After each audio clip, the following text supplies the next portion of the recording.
This time of year it rains an awful lot in England. But one day, when all the British people wish really, really hard at the same time, we have a beautiful, crisp autumn day. Perfect for dropping the top and going for a drive. However, rather predictably in the UK on day 2 of this video shoot, of which this is being recorded on, the sky is grey, there's some fog in the air, the heater's on, the roof is up. Yeah, it's not ideal convertible weather. Strange that, filming in the UK. But never mind, we carry on. This is the new Mini John Cooper Works convertible, and it's actually the fastest convertible Mini they've ever made. The formula's actually rather simple. Take the popular and very successful Mini JCW hot hatchback, crop the roof off, and ta-da! Well, of course, there's more engineering that goes into it than that, but effectively that's what this is, a roofless JCW hot hatchback. And that means it's got that crazy exhaust pipe on the back that, well, I love. It sort of goes, wah, pop, pop, pop, pop, pop. It's just bonkers, and for that, well, I love it a little bit more, actually. Anyway, the headlines. Under the bonnet is a 2-litre turbocharged 4-cylinder petrol engine producing 228 brake horsepower and 320 Nm of torque. That's enough to get the car from 0 to 62 miles an hour with this 6-speed automatic transmission in 6.5 seconds and onto a top speed of 150 miles per hour. So it doesn't hang about, this little Mini, at all. Now, we first drove the Mini convertible on its launch in Portugal earlier in the year, and I have to say the JCW application here, it's pulled it off rather well. The look is aggressive, sporty, but it works within this stout little package. The gaping grills and artillery-inspired exhaust pipes work quite well with the Mini's cutesy doe eyes, and, you know, the car has character, it always has done. That's why people buy Minis over maybe a Ford Fiesta or something of the like. And, you know, it's had a bit of extra polish this generation, so it's a bit more premium. I wasn't totally sold on this rubber green colour that this car came in, but I tell you what, it's actually grown on me over the week, and yeah, I quite like it. It goes quite well with the large JCW alloy wheels we've got here. Love the little contrasting brake calipers, that adds an extra dose of sportiness. And also, whilst we're talking about the externals, the fabric roof here is embroidered with the Union Jack, which is a rather unique feature for a convertible. As I've said with pretty much all new Mini products, the step-up market that the car's taken is, well, a bit of a revelation inside comparison to the previous generation.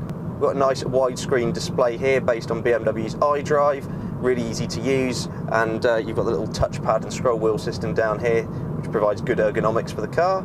This one is optioned with a nice gloss dashboard, sort of cascades and curves around the interior. And around the infotainment system you also get some nifty ambient lighting that changes colour depending upon what it's doing. Front passengers receive some really nice bolstered leather seats, and the driver a rather chunky JCW steering wheel. Now, rear occupants for this generation Mini convertible were better off than before, but it's still maybe a little bit of a squeeze for legroom. The boot is the same 215 litres as the hatchback. Now, at low speeds and around town, this car is relatively civilised. There's not too much in the way of wind noise coming through the roof. It's quite well layered, well insulated. There is some road noise from those large alloy wheels, and the stiff suspension and the size of them, combined with some of our rutted British roads, does mean that the ride is relatively firm, though I personally would option the adjustable dampers, which quells this somewhat.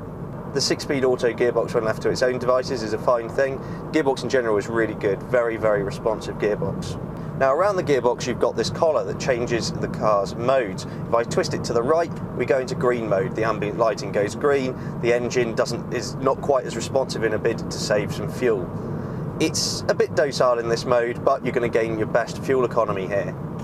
Tick it over, you're in mid mode. This is your normal mode for the Mini. It's responsive, it's perky, it's, well, a Mini. Everything you love about a Mini is right here. However, the JCW turns it up to 11 whenever you put it into sport mode, because all the interior lighting goes red, the steering weight's up, the throttle response increases, and that valve in the exhaust, well, that's wide open.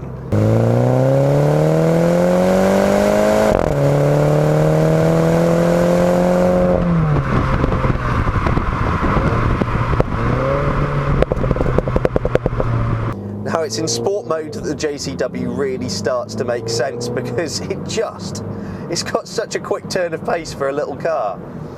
I mean, the turbocharged engine here makes it really, really punchy. It properly sucks you back into your seat. It's very impressive. But more impressive than just being overall quick is how much grip and how actually glued to the road this little car is.